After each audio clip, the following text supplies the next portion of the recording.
I saw you guys coming in with like dust and mud all over your bodies and like, okay, well, this is gonna be an interesting one. What's a guy from Barcelona doing working with the rice farmers in India? Like rice emits about 10% to 15% of global methane emissions. And methane is about 85 times more potent than CO2. India is going to need 2 times the amount of water than it has supply for. Does that mean that only you drink and I don't? Farmers really face this issue around groundwater depletion. What Nate and our team which are building is essentially how you use remote sensing satellite technology to essentially create a digital twin of each rice farm. Take us into that apartment, that room where you feel like, oh my God, like this is just too freaking hard. Going on Zoom calls with you probably in those rough moments. What's been super motivating is that I think the progress we've had in 2 years has been incredible.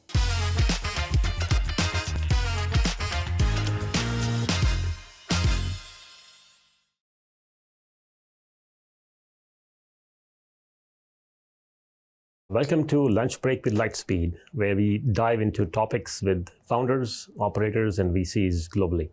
And today we have a very exciting climate tech company called Mitti Labs. We have the founders, Xavi and Dev, in the room with us. Thank you for joining, guys. Yeah, it's taken us a year, more than a year, to get you in the same room because you're always flying all over the world and you're always like all around India working with farmers. So it's exciting for us to sort of finally get a chance to talk to you both. Maybe we start with some intros with both of you. How did you guys meet and what are you trying to do and what does Mitti Labs do? Yeah, maybe just quickly on how we met. We were both students at Harvard Business School. We were in the same section, which was obviously a fortunate happenstance. But more interestingly, I think we've noticed over the years that we've gotten to know each other. We're both creatures of habit. Just this week, we ate the same lunch every day, and the same thing used to happen at Cambridge, in Massachusetts, where we'd go to Darwin's, which is the sandwich shop. We both used to live maybe a street away from each other, and every morning we'd show up at the same time, order the same sandwich, and then we'd walk to class with that sandwich in hand. And that's kind of where the conversations. That's where the conversations began. And here we are. Yeah, I mean, we came from different space. Dev had spent a lot of time in the Indian agriculture system. I'd spent a bunch of time in, engineering solutions for different climate problems, policy level of sustainability. I was at the time obsessed with, carbon markets and what we can do within the carbon markets. And I mean, those conversations led to then us becoming good friends, obviously, first of all, and then we spent a summer in India together. We both didn't want to really do a corporate internship during the MBA, which was a bit boring for both of us. And we thought, okay, let's go spend the summer in India. We'll probably figure something out over there. And long story short, here we are. Awesome. This is great. So no banking, no consulting, no finance, no VC. Let's just go to India and start a climate This is how a question I get a lot Yeah. in like conferences, places like mainly outside of India. They ask me like, what's a guy from Barcelona doing working with the rice farmers in India? It like blows their mind, Yeah. And really it's like, you get motivated by someone, you go to the place, you discover it's That's that awesome. kind of organic. I still remember the first time I met you guys. I think you were coming out of a field visit somewhere near Karnataka, somewhere near Bangalore. And then I remember the climate tech is, you don't really see that many founders building in climate tech, and even in the world, forget about India. And then I saw you guys coming in with like dust and mud all over your bodies and like, okay, well, this is going to be an interesting one. And then it didn't. But yeah, I'm really glad to be in business with you guys. Tell us more about what does Mitti Labs do? What's the mission statement and why is it exciting for you guys to go spend the rest of your lives doing this? We spend a lot of time exploring, different verticals within, climate solutions. At the end of the day, it's like people talk about forestry, people talk about decarbonizing different supply chains, and agriculture is about, almost 30% of global greenhouse gas emissions. So it's a very obvious one to think about. And we can talk a little bit about our backgrounds and how they relate to agriculture. At the end of the day, when you think about agriculture, the highest emitting crop is rice. Rice is consumed by half the world's population every single day. And it's not just carbon dioxide, it's also methane because you use water to, okay, Exactly. So say more about how that actually works. Rice consumes about 30% of global fresh water, and rice emits about 10 to 15% of global methane emissions. And methane is about 85 times more potent than CO2 in a specific time frame. It's what they call a super pollutant or a short-lived pollutant. And so because of its potency, it's very important to address, mainly when we're looking at 2030, 2050. Sure, in 200 years, we need to do a lot of things, but we actually need to do it very immediately. And so rice and methane is a very important source to tackle. And aside from that, I mean, you're looking at rice as a crop that's grown by, 150 million smallholder farmers. And so you've got a whole economy, a whole consumption group, and then a whole economy of farmers that depend on it. And so it's important for us to think about how we tackle that. Yeah, absolutely. And just dovetailing into the topic around a mission, right? I am deeply patriotic. Some may even say nationalistic in whichever way. I'm worried about the trajectory that we're on, particularly around the water problem. Of course, methane is the monetizable route, and we'll touch upon that in a second. But the water piece scares me. I mean, just dovetailing. I mean, sharing a little bit more about the background. I have been an operator in the food and ag space. I've been in close contact with farming communities from the early days of my career, so I understand how that ecosystem works. More importantly, I was born in urban India, but my mother's from rural India, so I've had those experiences growing up during my childhood. So I like to think of myself as a man of the country, and my true belief is that whatever I do, or whatever my outputs are, should better the outcomes. So not just our country, but the world, and that's essentially my mission bent. But specifically on the water problem, just touching upon when I was at Harvard, that's when I learned a little bit more about the intersection of climate and agriculture. There's a whole world of problems in agriculture in itself. Climate and the intersection of agriculture offers an opportunity to solve these problems. So that's why it was a particularly interesting piece for me. But I read this book while I was at Harvard, and it's called Ministry for the Future, and I urge everybody to check it out.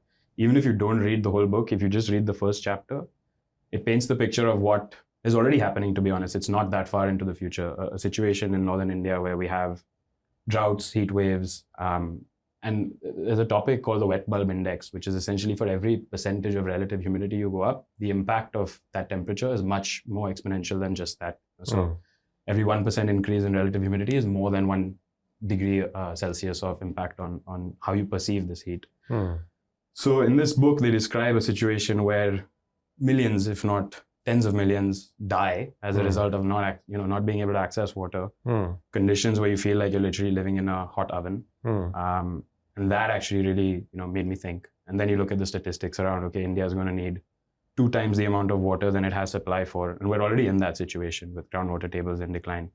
I mean, we have 16% of the world's population and only 4% of freshwater resources.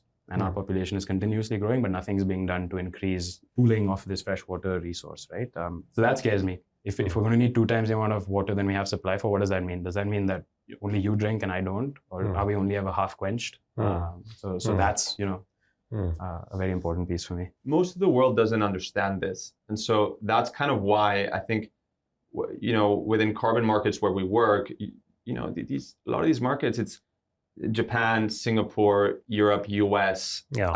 Rice is grown in India, Southeast Asia, and China. And so it's a problem that you see here.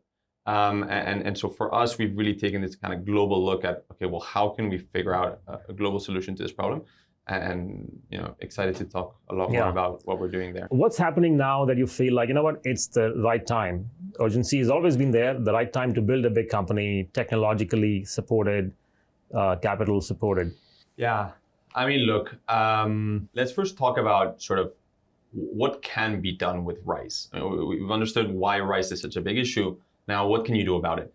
There's been solutions to how you grow rice, or different ways to the business as usual for rice growing that have existed, for the last 20 years or so, in terms of research on the ground, scientifically proven to reduce methane, reduce water usage, avoid stubble burning, and all of this without affecting yield or even improving yield. So these solutions exist.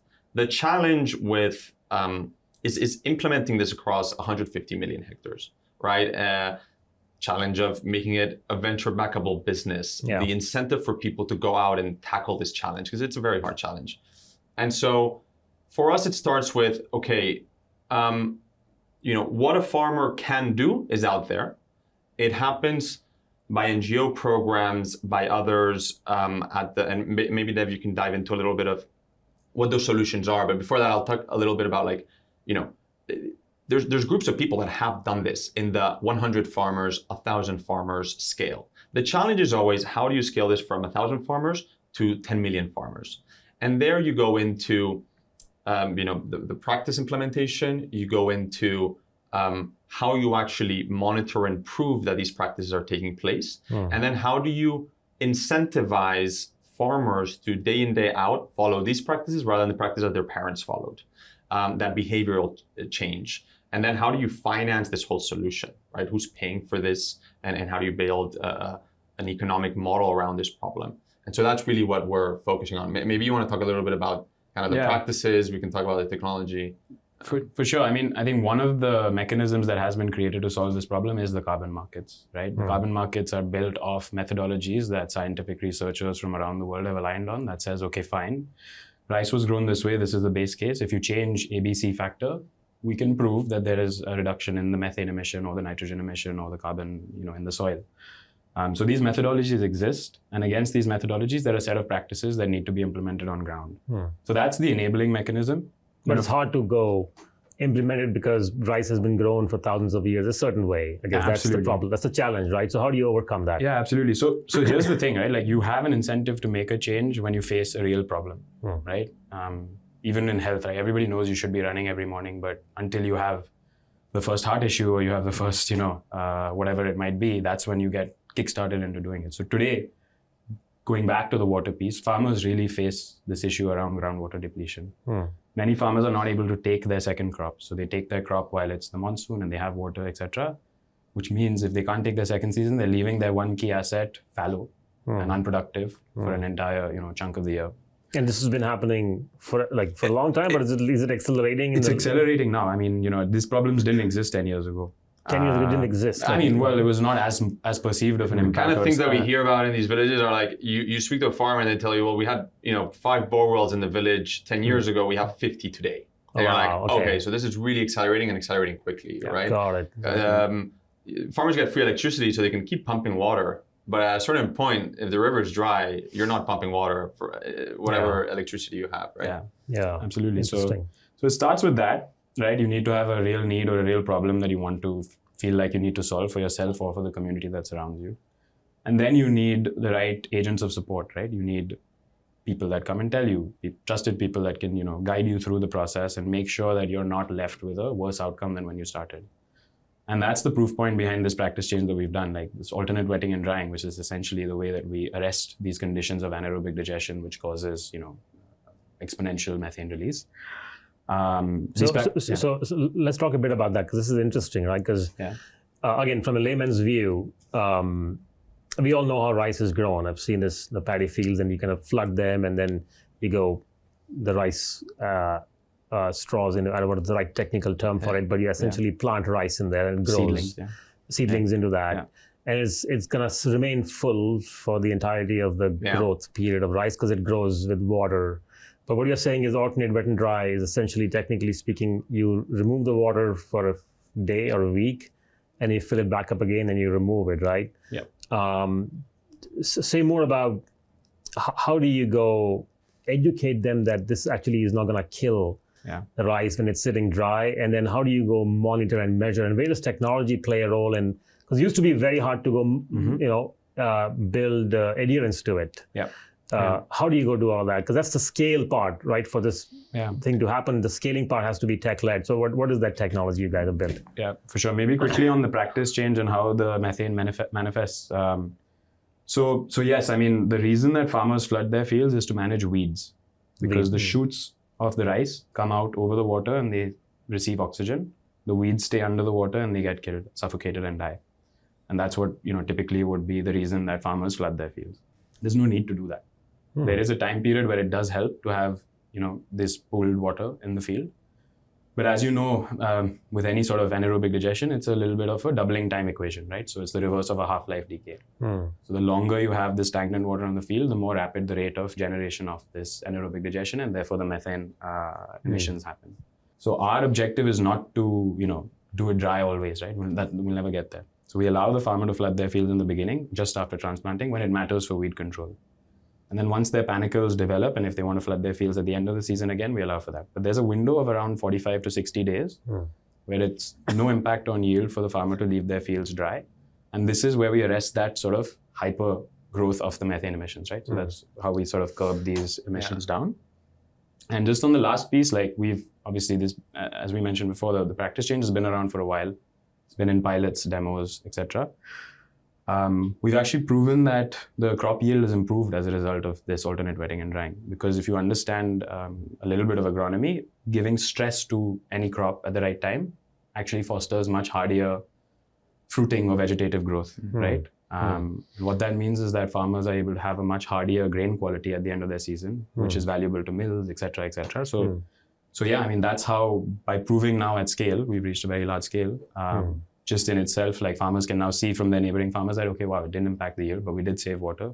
Why don't I also want to, I should also want to try it. And so the challenge here is essentially, so you've got this practice that's relatively simple. It's more of the farmer needs to trust you to follow this practice, but we'll go there. We will teach them how to do this practice. Our implementation teams and our partners on the ground will train them on how to follow these practices.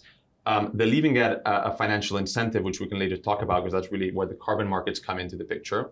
The biggest challenge is, how do you do this at scale, right? You need to train farmer by farmer in a country, in a farming ecosystem, which is incredibly distributed, right? Each farmer has about 2 acres farms. And then you also need to prove that this is happening. Right. Yeah. And so if you want to do this for 50 farmers, I mean, Dev and I can go sit by the farm and we can help the farmers. We can make sure that they're doing the right thing. And then we can, incentivize them or give them a reward for following that practice. The challenge is, we're 1 year into our programs now, and we're already working with 40,000 farmers. Wow. By the end of next year, we want to be at about 300,000 farmers.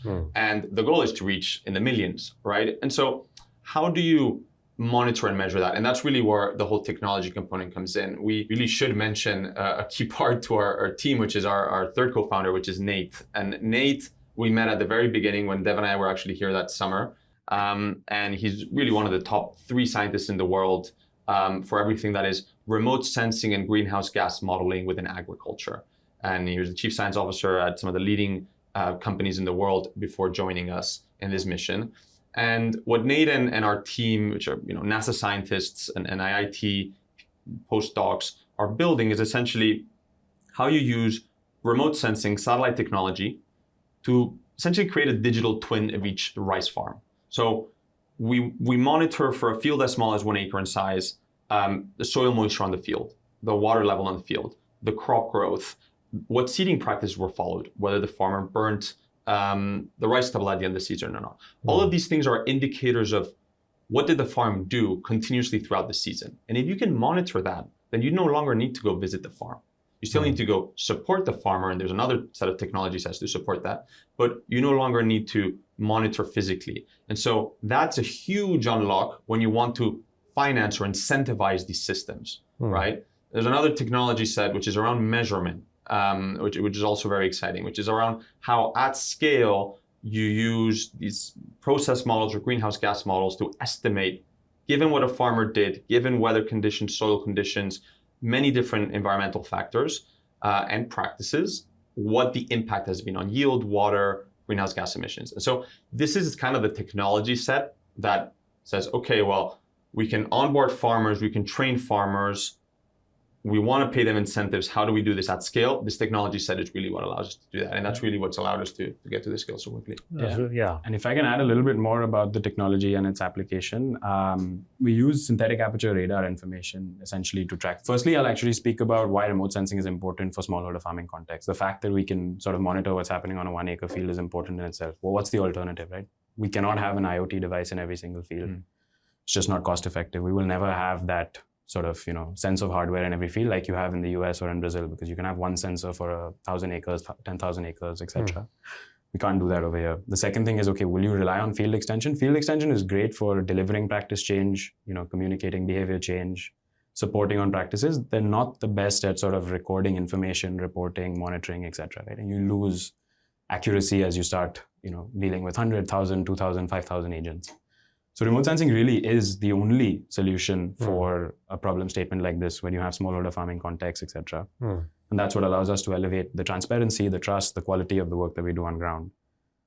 Secondly, on the type of information we use synthetic aperture radar information, which is particularly relevant because even if you're standing with the layman, you're standing next to a rice field, the shoots of the rice have gone above the soil and that water.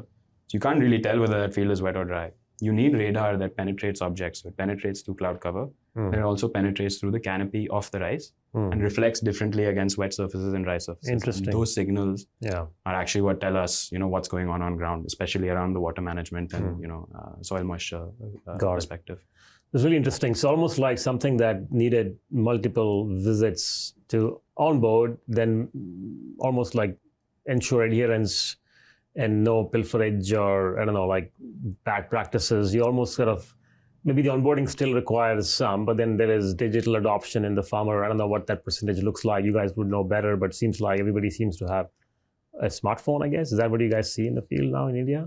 Yeah, I mean, mobile connection to start with, 95% was the stat of 2024. I imagine that we're close to the 99% at this point. So every farmer has mobile, every village has a mobile practically connection. Every individual in that farming household has a mobile. And what does most farmers have a phone, a digital, a smartphone? Or yeah, absolutely. Majority of them definitely have smartphones, at least the slightly younger ones, and even the older ones, like WhatsApp and YouTube are obviously the leading So this is like the drivers last 4 or 5 years, I guess. This inflection didn't exist in India 5-6 years back. Absolutely. And of course, like payment mechanisms, and you have so much that the government has done in terms of building Aadhaar and for building incentive sort of UPI dispersals and all of that, collections maybe and all that. Okay. Absolutely.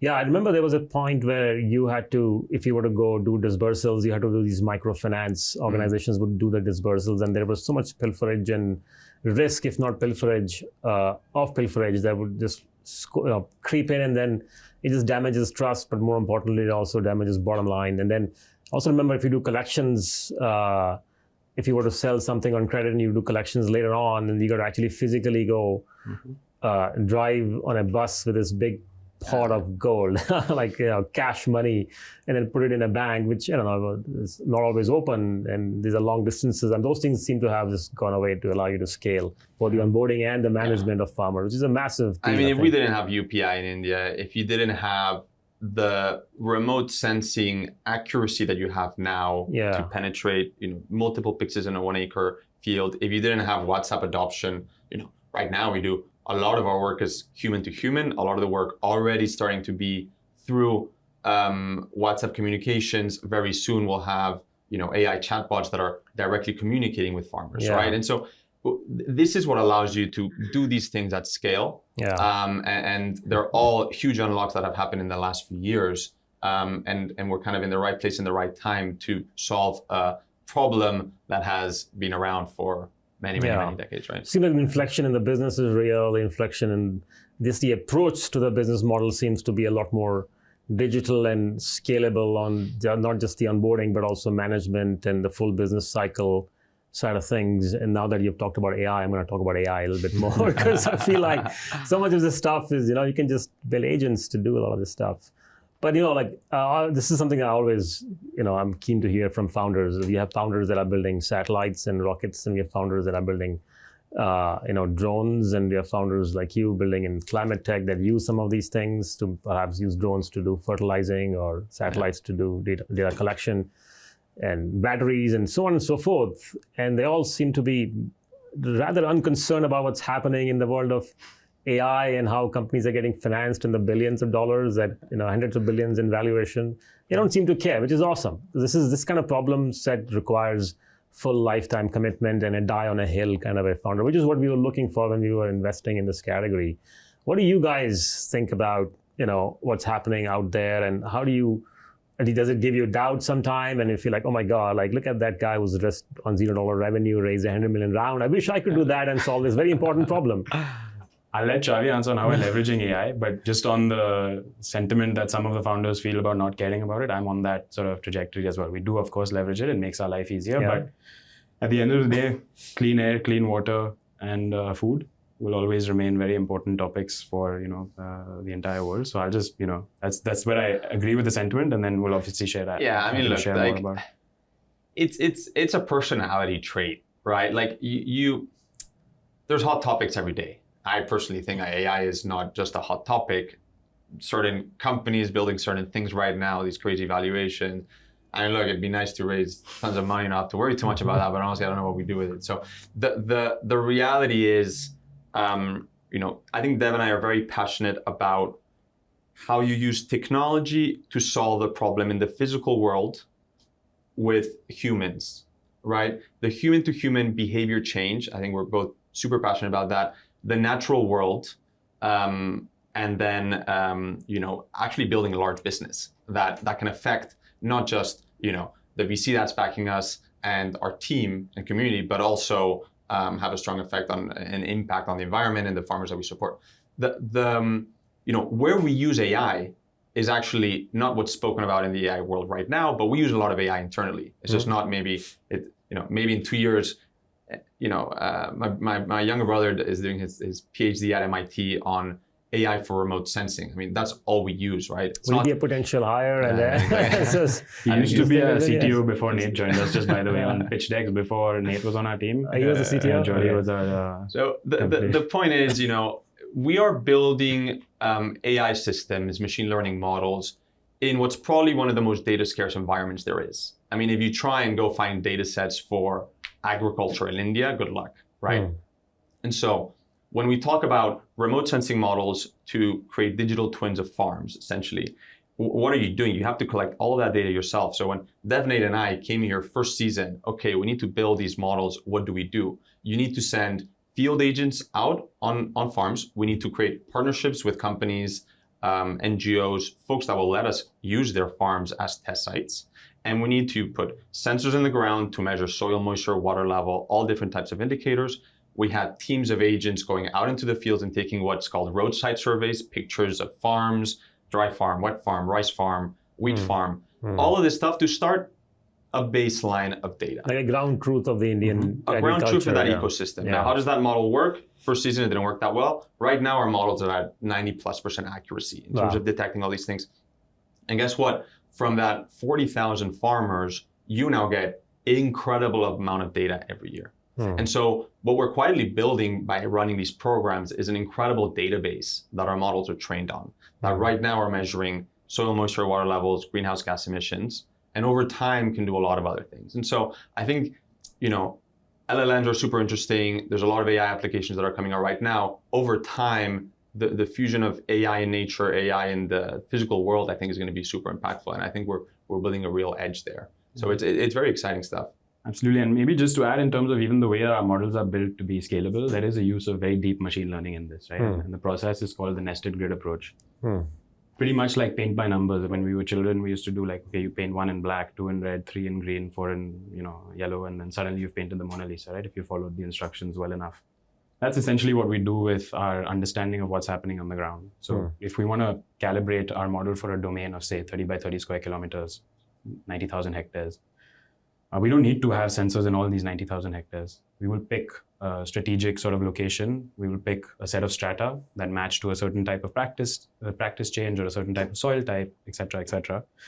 And that's how we build the coding of what does 1 mean, what does 2 mean, what does 3 mean, what does 4 mean. And when the model sees another 1, sees another 2, sees another 3, it knows that it's another 1. So that's essentially the approach to how we build large scale with, not having to do a crazy amount of ground truthing, which is very expensive. I mean, all this stuff is great. I mean, the AI, of course, like you have to use AI in the smartest ways you can. But there has to be some tough moments you must have gone through where it just felt like a real grind and you see all this stuff happening around you. Take us into that apartment, that room where you feel like, oh my God, like this is just too freaking hard. We've been on Zoom calls with you probably in those rough moments. So it's definitely a reality. Look, at the end of the day, we're in the venture world, right? And so, we graduate HBS, you raise some capital, and you need to develop an incredibly tough technology. You need to prove that your operating model with farmers works. And you need to prove that there's demand for this product that you're developing, which in our case is a carbon credit that needs to be super high quality because that's what the market demands right now at a relatively low price. And you need to do all of that in a short span of time.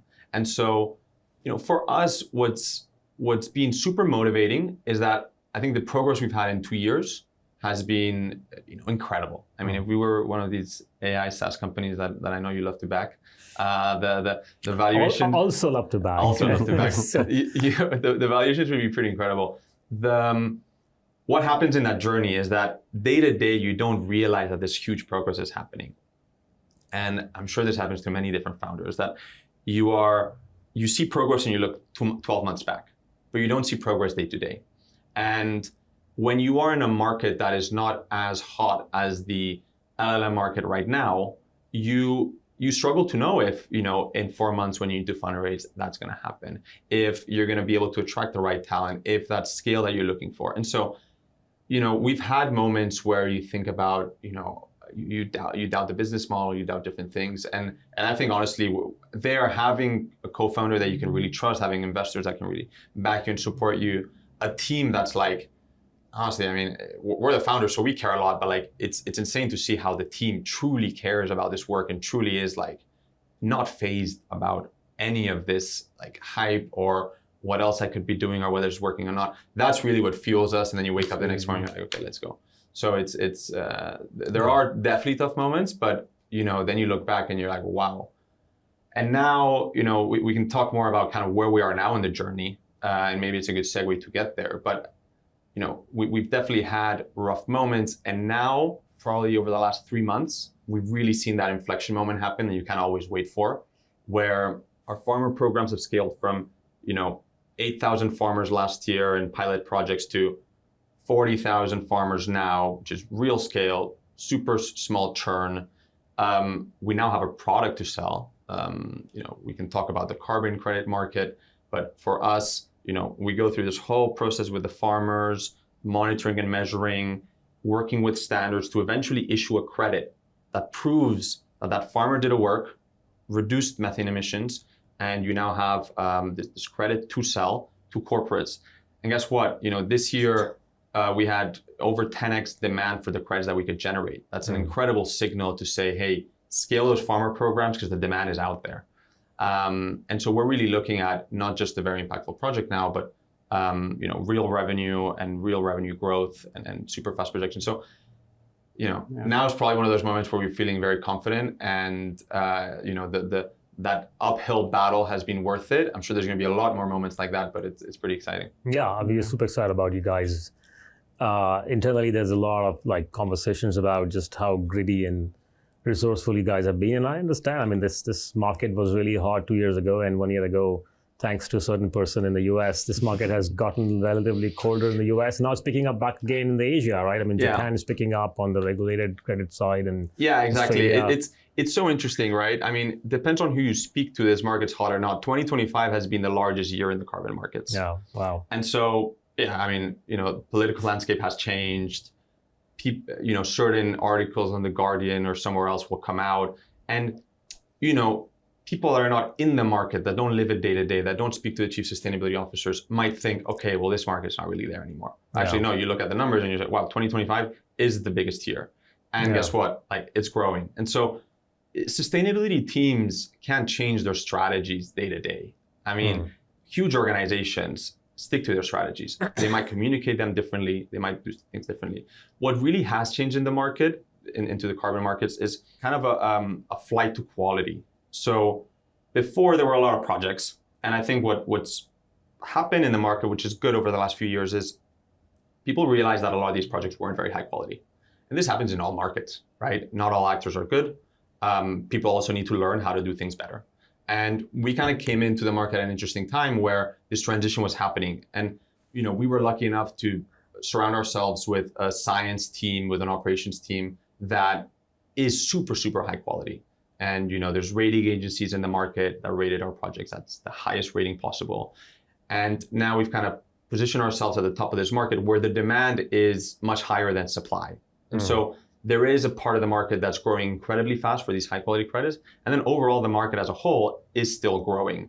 That's within the voluntary carbon market. Within the compliance markets, you now have in 2026, the Japan compliance market is launching, the Singapore compliance market launched, China ETS, Europe ETS, all these markets are out there. And so it really is all about perception, communication. And for us, it's about quieting that noise, focusing on the work, and speaking to our customers, right? Who are really the ones that give us the validation. Yeah, it's always, I mean, the core truth, the North Star always has to be what customer is saying. And then frankly, people like us, the VCs, will eventually follow where the money is. Tell us more about what success would look like 5 years from now. What does bigness look like to you guys?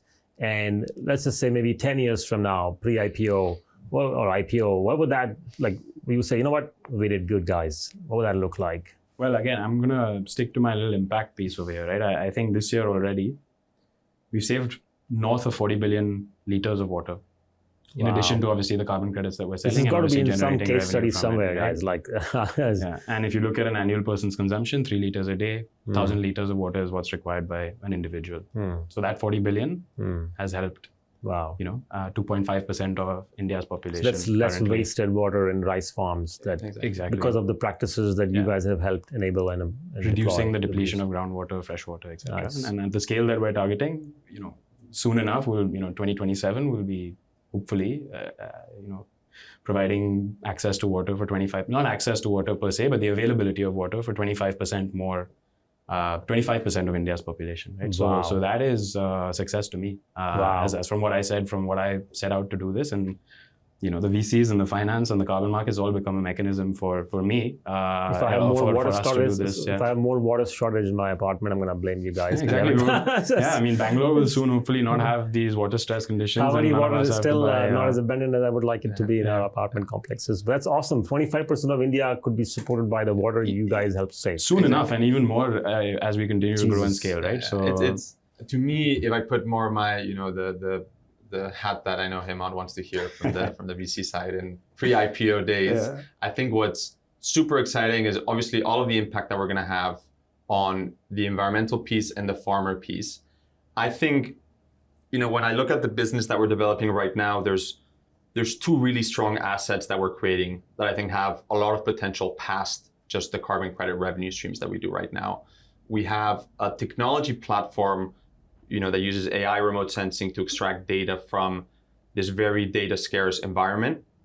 And then you have this last mile to the farmer, to the smallholder farmer, which is something that really, even in India, hasn't really been figured out. And so to me, these are really strong assets that we can develop a lot of products and services around. Right now, we use these to generate carbon credits, reduce emissions, support corporations in offsetting their emissions. We've already run pilots and are soon looking into that last mile piece. So how do you actually provide better, higher quality inputs and better offtake agreements for farmers, right? So building that platform of services around a rice farmer. You're looking in India at about 50 million rice farmers that currently don't have access to formal financing.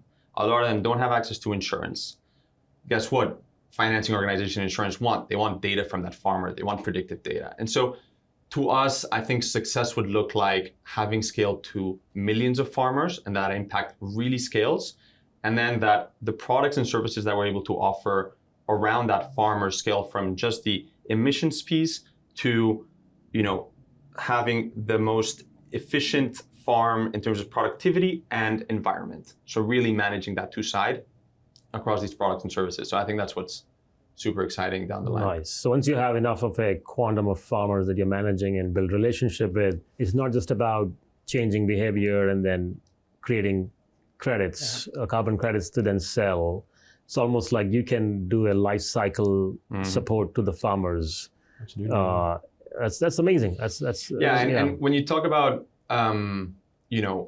what's tough for a founder and those moment, resilience for a founder and what's tough day to day for the founder. I mean, Dev and I love the exploration phase of company building.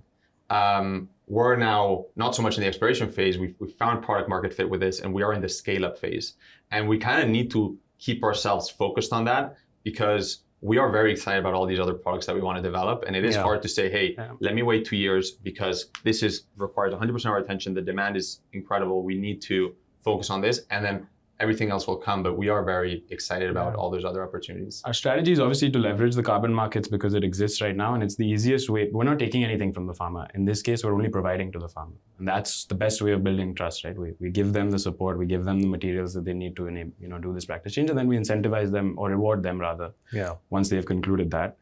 What it also does is allows us to set up this field extension, right? So the carbon piece actually covers for the costs of reaching this farmer, in addition to incentivizing or rewarding the farmer. So I think that's very powerful, and that's why our strategy will continue to be to scale very laterally. Get in touch with many more farmers, aggregate them into programs, And then that becomes an easy mechanism for us to then deliver a lot more, a stack of services that the farmer truly needs and deserves. Awesome. This is great, guys. Maybe the last question I'm curious to hear about, always ask founders for feedback on Lightspeed, right? So we think of ourselves as a global franchise with local expertise and seed to scale. And it looks like, we came in at the seed, pre-seed even, and now you're ready to scale. What has been the experience like with Lightspeed? And I mean, quickly from me, you were the first point of validation for us, man. Like we exist because of you saying good stuff. So no, I mean that in itself was a massive support, and it's very impressive to see. I know you are already investing in companies with millions and billions in valuation, and we might be a little bit of a smaller part of your everybody starts small. The majority of what we do is very small companies. But we don't feel that way because of the way that you give us attention, and sort of the attention share that you have towards us and the problems that we have is very kind. And of course, in the early phases, as we built the organization, it was very critical to rely on you guys for support on hiring or on how should we market something, or should we do it this way or not. Like, you have made investments in so many different businesses, and so we spoke to the founders that have faced these problems before. How did they address them? Like, maybe nobody's been on an exact space, but there's always parallel, learnings to be drawn out, right? So that's a couple of pieces, and I don't know if you want. Yeah, I mean, when I think of Lightspeed and you, Hemant, relative to our other investors in the cap table, I mean, for a company like ours, what's most important is we want very deep sector expertise, right? Deep climate investors. And then we are a global business, right? Across continents, working on super local problems in certain parts of our operation, which is, in India. And so we need that global scale and we need that local expertise. So as you said, Lightspeed is the perfect partner at that level. I see Lightspeed as the perfect partner for everything that is company building. Like the platform that you guys offer on everything from HR, PR, we're still young, so we're not getting into that more complex parts of governance and everything else. But that layer is really important. And it's not just in India, it's global, right? If we need to hire someone in the US, you can support on that. If we need to hire someone in India, you can support like that. And so that's something that you don't see in a lot of firms. And it's pretty incredible to have that, again, at the global and local scale. I know we're in the scale-up phase, so I got to plug in if folks are watching this and are interested in anything deep tech and climate global, but from India, please do talk to the Mitti Labs team here. They are based in Bangalore and also parts of US and also now Europe. Yeah. Any last messages for founders that might be watching this, 30 seconds each? What would you want to say to them? Yeah, I mean, I'll draw on a quote from one of my professors at HBS, Reza Sachu, and he said, when you commit, magic happens. So if you are a founder already, I'm not sure how I can advise you on what you're doing, but if you're thinking of being a founder, make the commitment, take the first step, and just believe in the magic. Just keep walking the path. I think that's somewhat what's happened with us. Thank you for joining us, and look forward to doing more of these. Yeah, thank you so much for having us. Yeah.